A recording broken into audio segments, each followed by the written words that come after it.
The monster showed up after midnight, as they do. But it isn't the monster Connor's been expecting.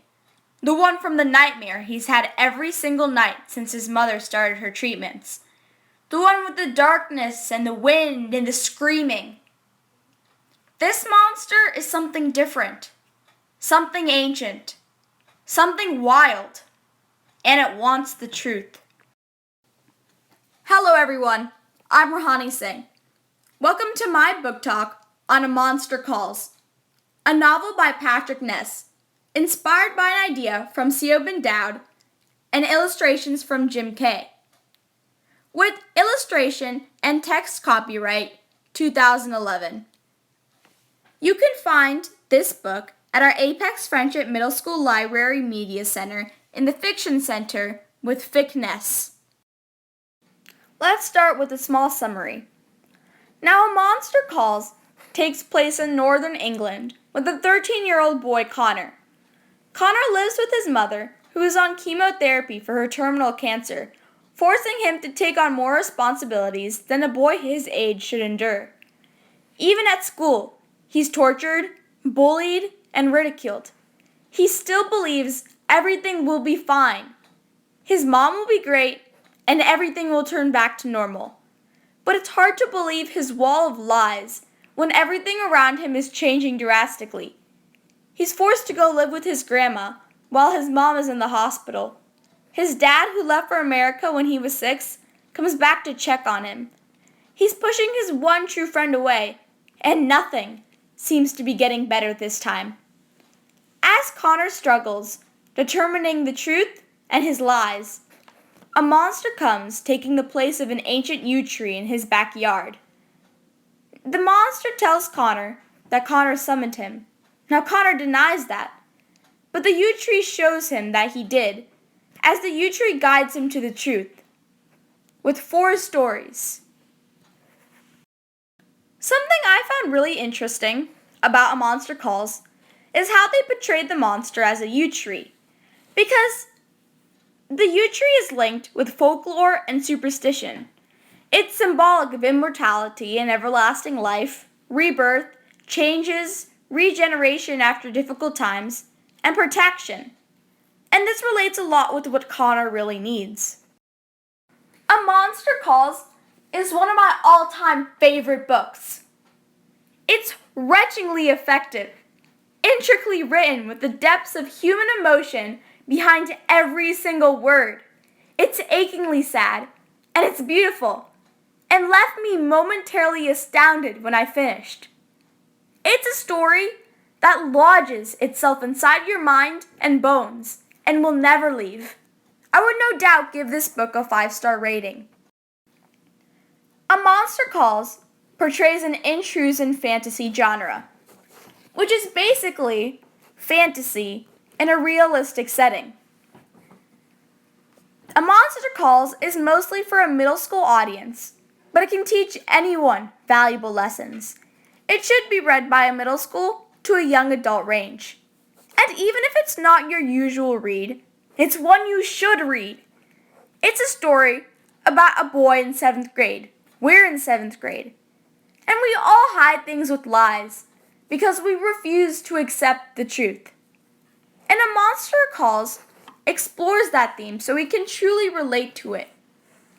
There is some light humor in A Monster Calls as well, but it's an overall pretty heavy book. But it's very worth it. It's very satisfying, and the writing is excellent. Something very interesting about A Monster Calls is how the idea for the novel came from Siobhan Dowd, an author of 4 electric young adult novels. This would have been her 5th book. She had the characters, a premise, and a beginning. What she didn't have, unfortunately, was time. Interestingly, like Connor's mother, Saboan was diagnosed with cancer, and right before she could begin starting A Monster Calls, her time ran out.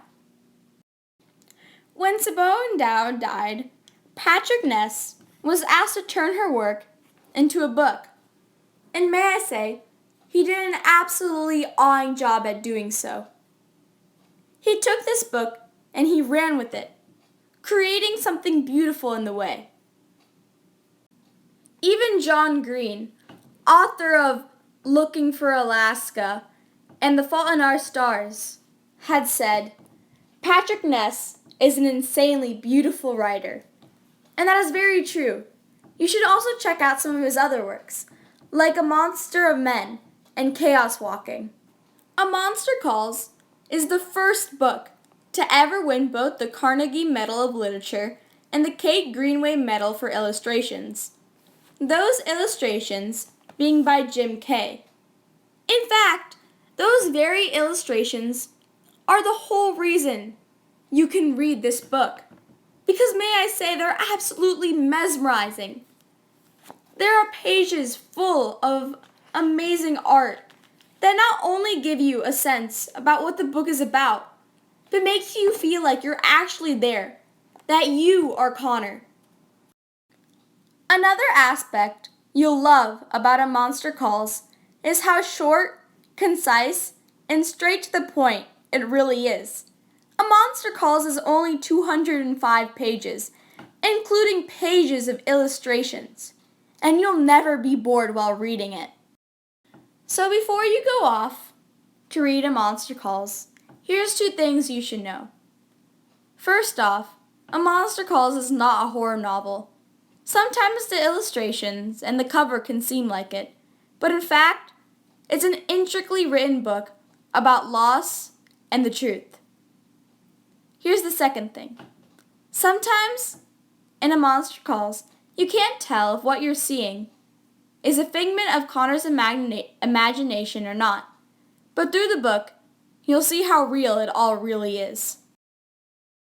So before we end this book talk, here's page 191 of A Monster Calls, a novel by Patrick Ness, inspired by an idea from Siobhan Dowd, illustrated by Jim Kay. You were merely wishing for the end of pain, the monster said. Your own pain, an end to how it isolated you. It is the most human wish of all. I didn't mean it, Connor said. You did, the monster said. But you also did not. Connor sniffed and looked up to its face, which was as big as a wall in front of him. How can both be true? Because humans are complicated beasts, the monster said. How can a queen be both a good witch and a bad witch? How can a prince be a murderer and a savior? How can an apothecary be evil-tempered but right-thinking? How can a parson be wrong-thinking but good-hearted? How can invisible men make themselves more lonely by trying to be seen? I don't know, Connor shrugged, exhausted. Your stories never made any sense to me. The answer is that it does not matter what you think, the monster said, because your mind will contradict itself 100 times a day. You wanted her to go, but at the same time, you were desperate for me to save her. Your mind will believe comforting lies while also knowing the painful truths that make those lies necessary. And your mind will punish you for believing both. But how do you fight it? Connor asked, his voice rough. How do you fight all the different stuff inside? By speaking the truth, the monster said, as you spoke it just now.